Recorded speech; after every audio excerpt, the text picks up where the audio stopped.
Welcome once again to The Sage, and thank you, as usual, for being with us. As Conversations for Change, as an organization, one of the key things that we do, one of the programs that we do that gives us a great deal of pride is what we call our Global Entrepreneurship Program.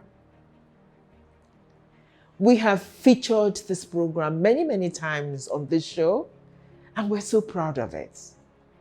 We've received a great deal of encouragement and interest from the many young people who have been impacted, who have listened, but also from our large audience, and we are grateful. And so this year, at this point in time, at this point in our program, we decided it was time, perhaps, to update you on the progress. What are we doing? Where are we? But before we do that, I think any good story needs to start from the beginning.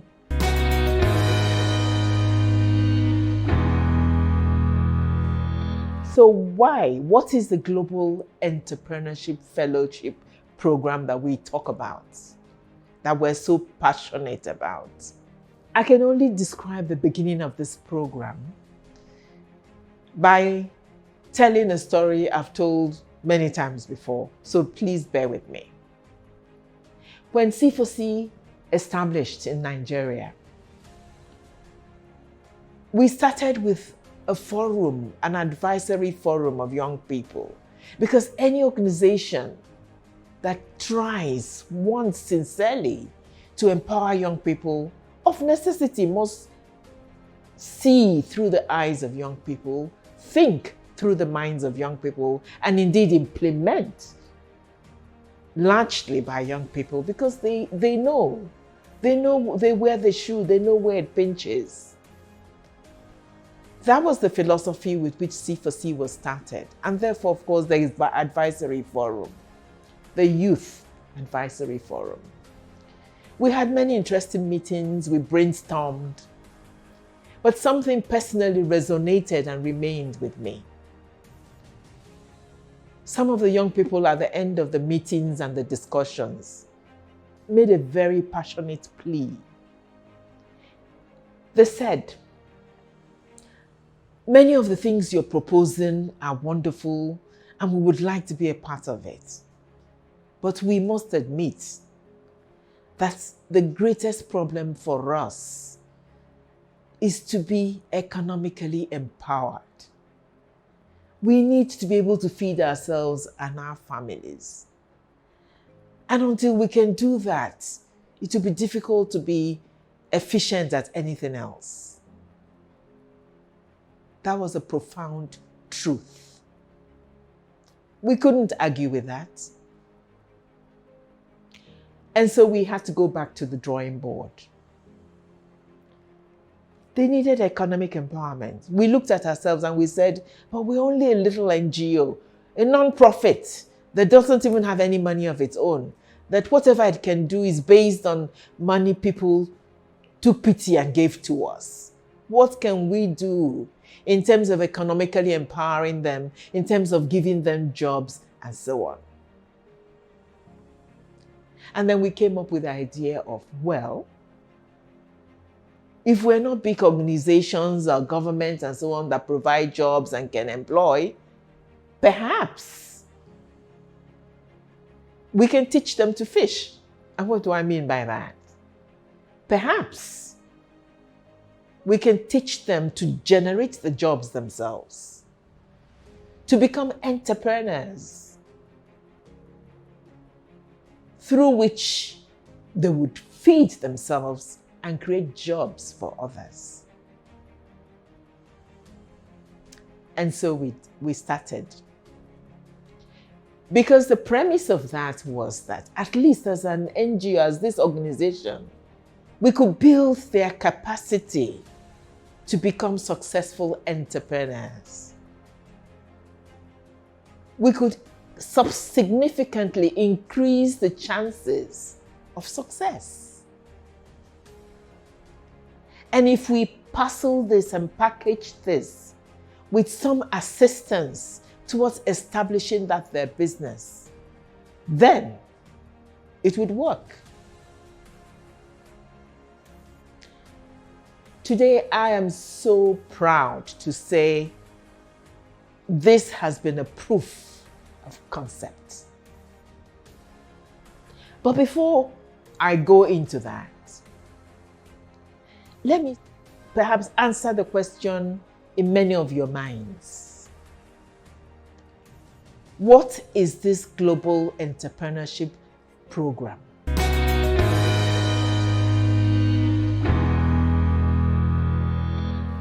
It is basically made up of 4 elements.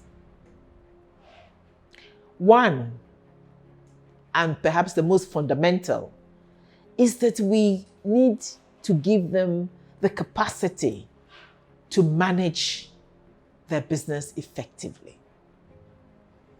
You don't just get up one day and set up shop and begin to sell. No. A business is a business. It's well thought out.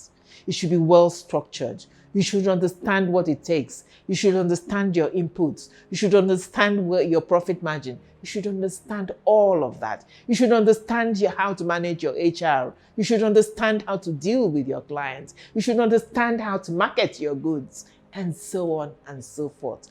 Business, effective business management. In no particular order do I describe the 4. We think they're all equally important. But perhaps the second one was the principle. Second principle is the fact that you need to believe in yourself. You need to understand your abilities, indeed, and be confident and convinced that you can do it. If it is farming you want to do, that you can farm. If it is sewing that you want to do, that you can sew effectively.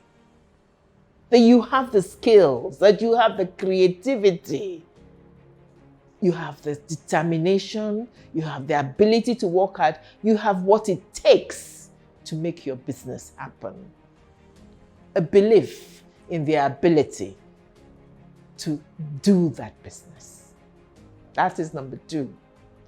Number 3 is to understand that networking is a vital part of being a successful entrepreneur.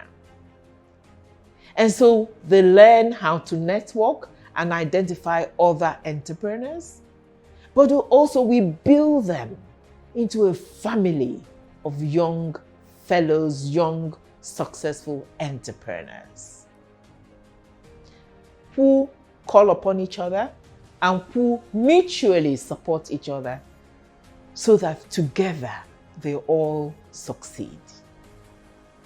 And last but not the least, we share and convince them about the importance of the principle and living the concept of social entrepreneurship. When we give, we receive. That is the law of life. In the very same way, we have wholeheartedly invested in them. They need to see their community, their country, as something they need to give back to. And so as they succeed in their enterprise, as they get richer and better and stronger, they have a duty to give back, to help others, to help their communities, to help their country. These are the 4 elements that need to be in the heart of entrepreneurs everywhere.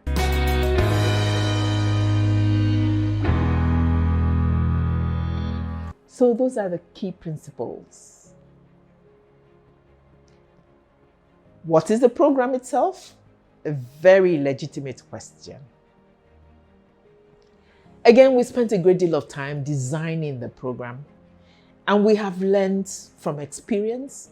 We have refined, fine-tuned, and so on, till where we are today. So the basic elements of the program starts with the fact that one, it's a 1-year program. This one workshop, you go away, one this, you go away. It doesn't work. It can't work. It's not sustainable. It's a full program where we start with a critical selection. First of all, it's opened up to the public. Any young person anywhere in this country is free to apply. We do our best to publicize when our platforms for application opens. You apply. And then we go through a critical selection. Why? Because in the end, you must have the right material if you expect to succeed. And what do I mean by the right material? The young potential business person has to be genuinely interested in business and has to have a good business idea that can be effectively turned into a business opportunity. And so it's important to make sure that is who you're focusing your energies on. Somebody interested in business, genuinely interested in business, not just as a way of, okay, let me make money because I have nothing else to do, but because I have a passion here to actually spend my time and energy and do this business. So selection is critical. And having been selected, they begin the programs that stretch out for the rest of the year. We have 2 face-to-face detailed capacity building workshops, which gives us that opportunity to ensure that the principles I had described before, those 4 principles of knowledge, improvement knowledge in management, networking, social entrepreneurship, personal inspiration, are inculcated in our fellows. 2 such workshops. I think the only way to bring this to life is to bring a little bit of that workshop to you here on the studio. Please stay with us and listen to them.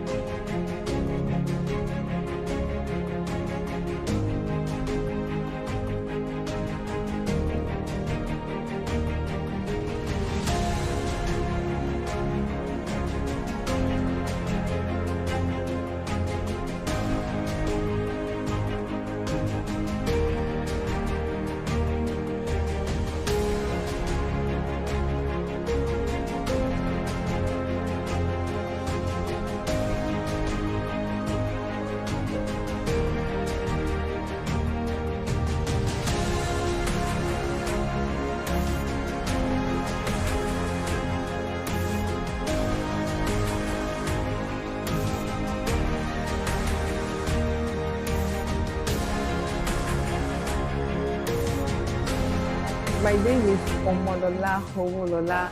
I'm a CEO of Asje Cuisine. I'm into catering services. We do different kinds of soup. We do indoor and outdoor services. Before I came to C4C, I just realized that I've been doing buying and selling. But now, after this training, I've understand that I'm able to do my market survey. Before now, I run a restaurant which I have to shut down because I don't have much idea about how to do this business. But I've learned more. I know that I need to do my feasibility study. I need to do my market survey. I need to do my pricing before this program. I can just put price anyhow. But now I've achieved how to set my price, how to my customer relationship. I just want to thank C4C for this privilege, for this opportunity.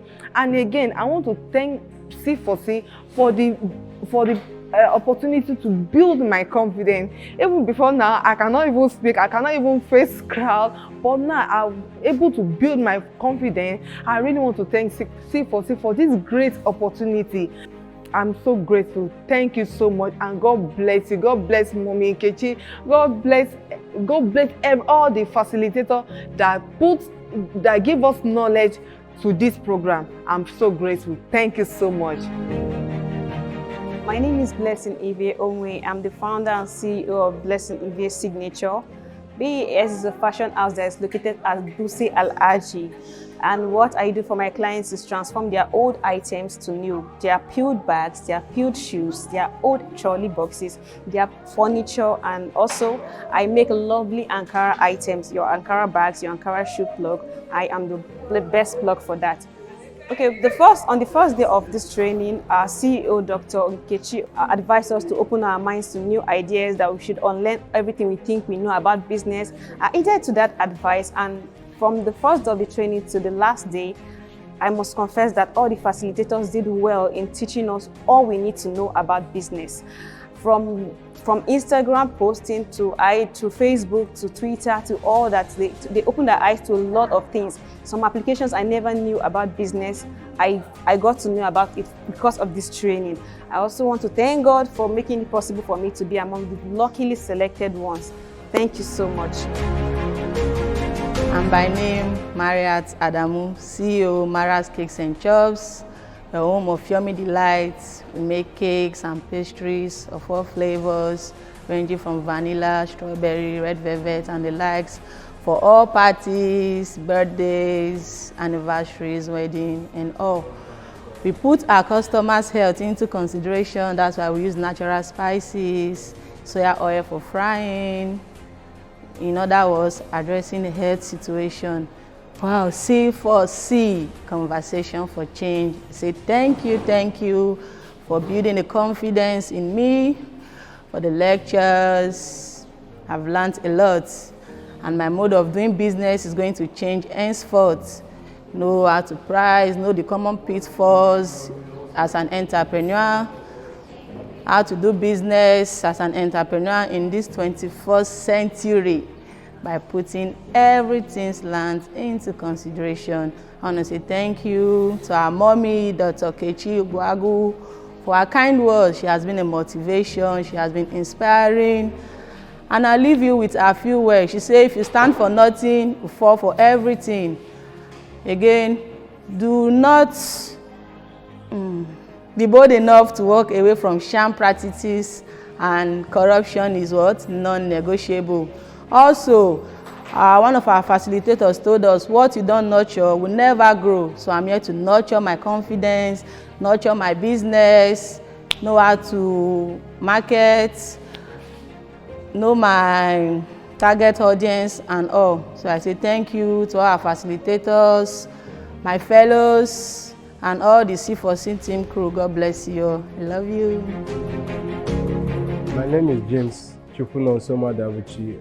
I'm the creative director, Sine Life Media, and we help startups and small, medium businesses to create visibility and strong brand identity that stand them out in their markets. We also help people to tell their brand story via video production, and we help them in marketing this thing by setting up the right social media strategies that help them achieve their marketing goals. Sincerely, this program has changed my mentality about business making.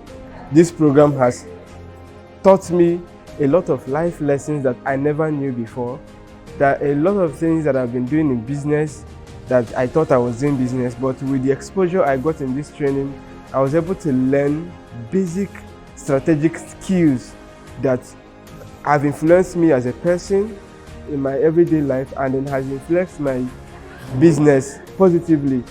It has been a wonderful experience so far. So it has helped me to think about myself and think about my business in a way that I should. The classes that have touched me mostly are one, the feasibility studies in business. Before now, I never knew what it means to do a feasibility studies. I never knew the importance of doing a feasibility study for my business. But with the exposure I got from this training, I now understand better what a feasibility study does for a business growth. Another training is the financial projection. I have not done anything financials in my business before. I didn't know how to do my financials and all that. But with this training, I've been able to learn what it takes to do a financial projection and what that means especially when you are pitching to investors and all that. So it has been a whole long life-changing experience because it has positioned me psychologically in a way that if I meet a sponsor now, in 30 seconds, I know what to tell the sponsor to be able to scale my business. If I meet anybody anywhere, I know what to tell them to be able to scale my business. So it has been an experience so far, and I am so grateful for the experience. I thank C4C for giving me this opportunity to be here. If not for C4C, I wouldn't have had the experience that I have. It is not just about coming for the grant and all that, but the training that they have given is priceless. The personnel that they brought as facilitators to teach us are professionals in their industry who have taken us by the hand and exposed us to the skills that we need to succeed as business owners. Thank you, C4C, and God bless the team.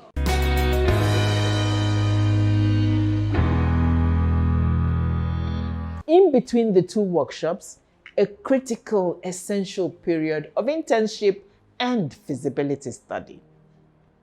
Internship that gives them a wonderful opportunity to actually, for 3 months, go work with an organization that is already successful in what they want to do, so that they are working there, understanding the day-to-day, challenges, understanding how to deal with clients, and so on. We found it so invaluable. It's been an amazing part of their capacity building. During that period of 3 months away from us, they also do what we call a market survey.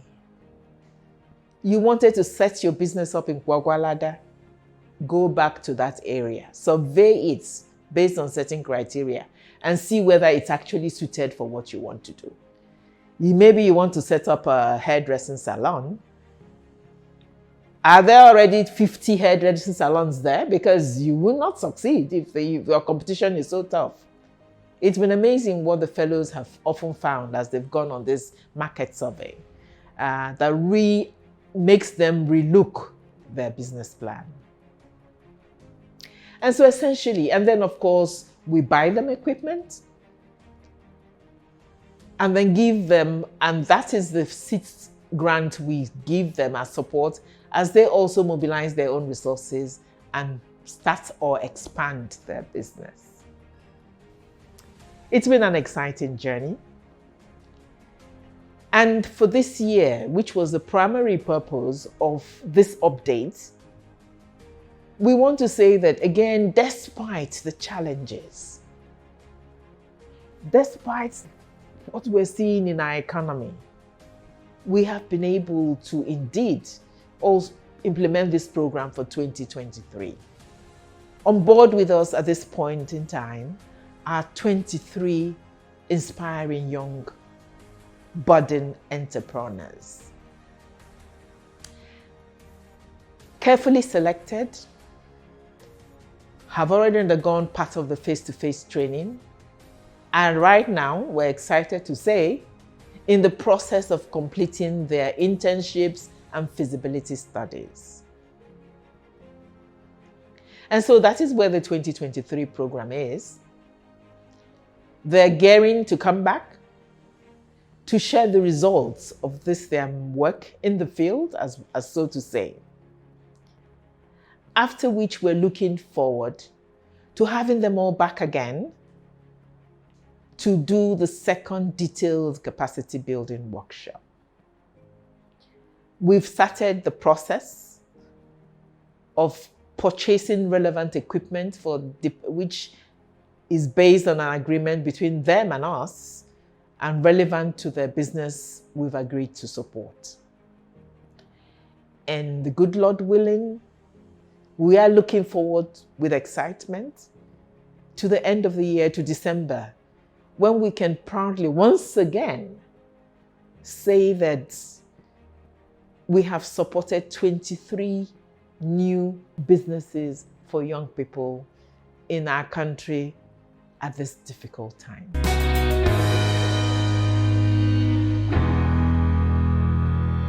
It's been quite a journey. As I said, it's a proof of concept. this will be the 5th year in which we're implementing this program. In the first year, we had 15. In the second year, another 15. In the third year, another 15. Last year, 2022, we had 23. And this year, we again have 23. It's been a journey. We've had our highs and our lows. There were times when we just thought we couldn't continue because there were no funds. And there still are no funds. We had hoped and prayed that by now, given the success, tangible, evidence-based success of this program, that we would be scaling up. This kind of facility would be made available to many, many more young people in this country. We're still so far from that. We have pleaded and requested for partnership. We had hoped and dreamt that perhaps the states can take on this model, replicate and provide enterprises for their young people. Let me say with pride that many of our fellows are actually providing jobs for many other young people. Some are employing 10, some are employing 15. On the average, I would say the least of them would have about 2 or 3 people in their employment. And that is something towards job creation. And let me also say with all sincerity that our rate of success in turning those young people into entrepreneurs has been remarkable. With confidence, I say our success rate is well over 90%. We're not saying every young person that comes to us, succeeds, but 90% is a huge number. Imagine what it would be like if this could be expanded to many, many other states in this country.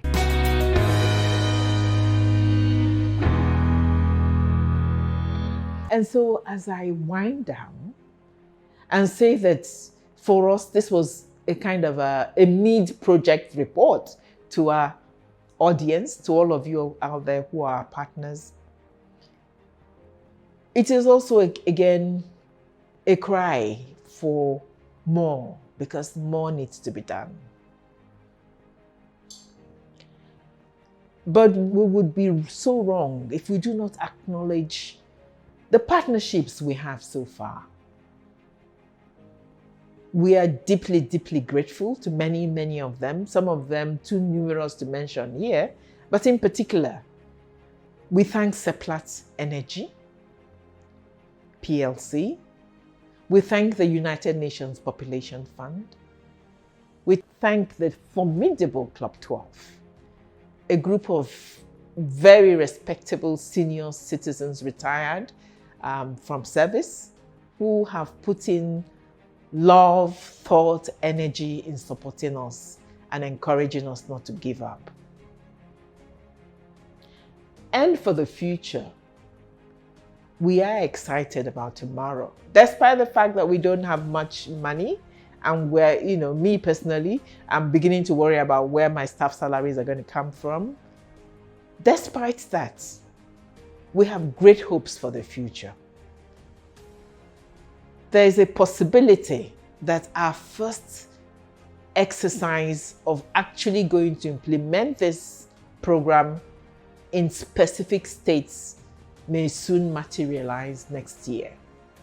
We pray for that, and we're looking forward to that with excitement. It is a program that should never be allowed to stop, to cease.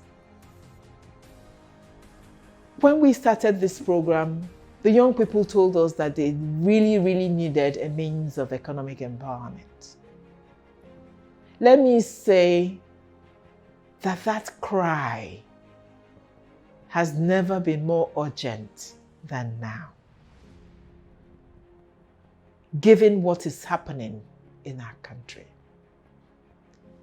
Never, never have young people been so disenfranchised, if that is a word. Never have so many been unemployed. Never have businesses, small businesses, suffered so much. It is an urgent need, and from us, a cry for desperate help. The young people are the future of our country. They are our today and our tomorrow. This is a win-win for everybody.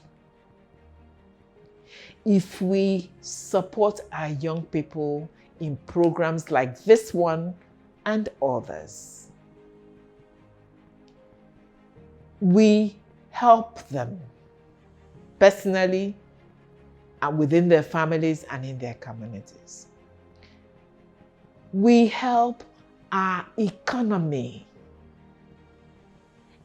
Every nation's economy largely depends on the viability of its businesses, particularly small and medium-scale enterprises.